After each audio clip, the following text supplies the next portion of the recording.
پاکستان میں بنی ہوئی صحابہ کی قبروں پہ بنے ہوئے قبوں کو گرایا. اور جب انڈیا پاکستان کے مولویوں نے درخواستیں لکھی تو انہوں نے جواب میں صرف یہ کہا تھا ایک حدیث اللہ کے نبی کی لا کر دے دو, ایک حدیث اللہ کے نبی کی. تم نے ترکیوں نے مٹی گارے کی بنائی تھی, امام عبدالعزیز آل سعود رحمت اللہ علیہ نے کہا میں سونے کی بناؤں گا.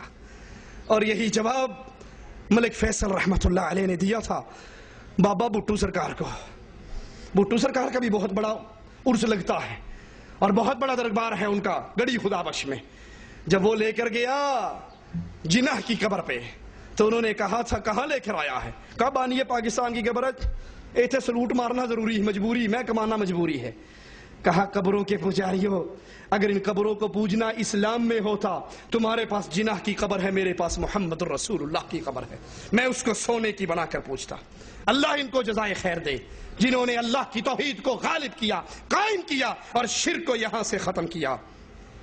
اگر یہ میلے, یہ عرس, یہ قبروں کا طواف, یہ قبروں پہ نظریں, یہ قبروں پہ سجدے دین اسلام ہوتا تو رسول اللہ صلی اللہ علیہ وسلم اس کی تعلیم دیتے, اس کی تعلیم دیتے, صحابہ یہ عمل کرتے اور متواتر یہ عمل امت میں باقی رہتا. رسول اللہ صلی اللہ علیہ وسلم اس دنیا پہ آئے ہی اس لیے تھے بندوں کو بندوں کی بندگی سے نکال کر بندوں کے رب کی بندگی کروائیں.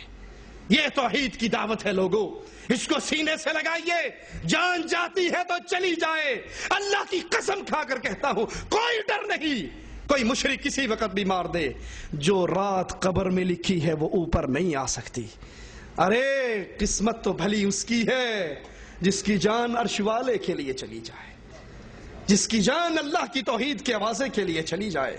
نبی نے بھیجا تھا ایک صحابی کو, جاؤ اس بستی میں قولوا لا الہ الا اللہ کا آوازہ بلند کرو.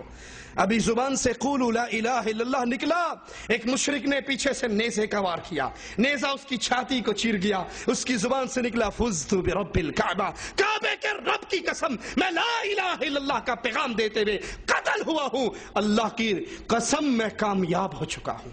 لوگوں جب مرنا ہے اور ایک ہی مرتبہ مرنا ہے, 2 مرتبہ, تو اللہ کی توحید کو سینے سے لگائیے, لوگوں کی ناراضگیوں کو نہ دیکھیے.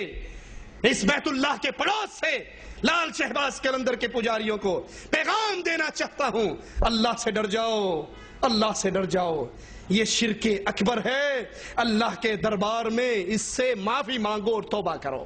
بیت اللہ کا حج قرآن سے ثابت ہے, رسول اللہ کی حدیث سے ثابت ہے, اور تم نے جو اپنے بابوں کی قبروں پہ طواف, رمی, زمزم, علی کے گھوڑے کے قدم, ان سب کو سجدوں کے لیے سجا رکھا ہے, نہ یہ قرآن میں ہے نہ یہ حدیث میں ہے. اگر اسی شرک پہ مر گئے تو قیامت کے دن نجات نہیں ہوگی. اللہ سے دعا ہے اللہ ہماری خطاؤں کو معاف فرمائے, اللہ ہماری سیاہکاریوں کو معاف فرمائے, اللہ ہمیں زندہ رکھے, ایمان پہ رکھے.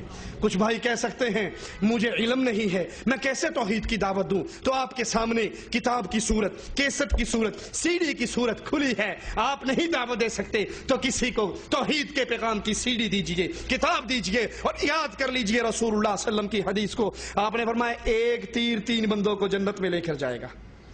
ایک تیر, ایک وہ جس نے بنایا, ایک وہ تاجر جس نے خریدا اور خرید کے پھر ایک مجاہد کو دے دیا, تیسرا وہ جس نے اس کو چلا دیا. ایک تیر کی وجہ سے 3 بندے. ہو سکتا ہے آپ کسی کو توحید کے پیغام کی سی ڈی دیں, کیسٹ دیں, کتاب دیں, پمفلٹ دیں, اور سن کر اس کے دل کی دنیا بدل جائے.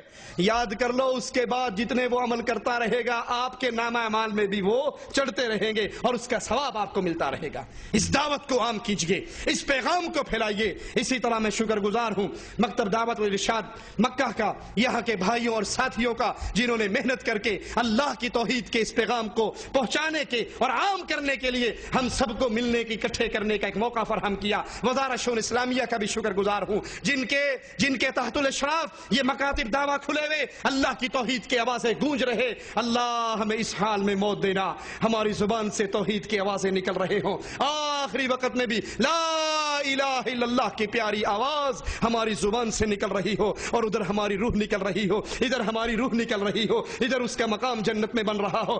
اقول قولی ھذا واستغفر اللہ لی ولکم ولسائر المسلمین فاستغفروہ انہ هو الغفور الرحیم۔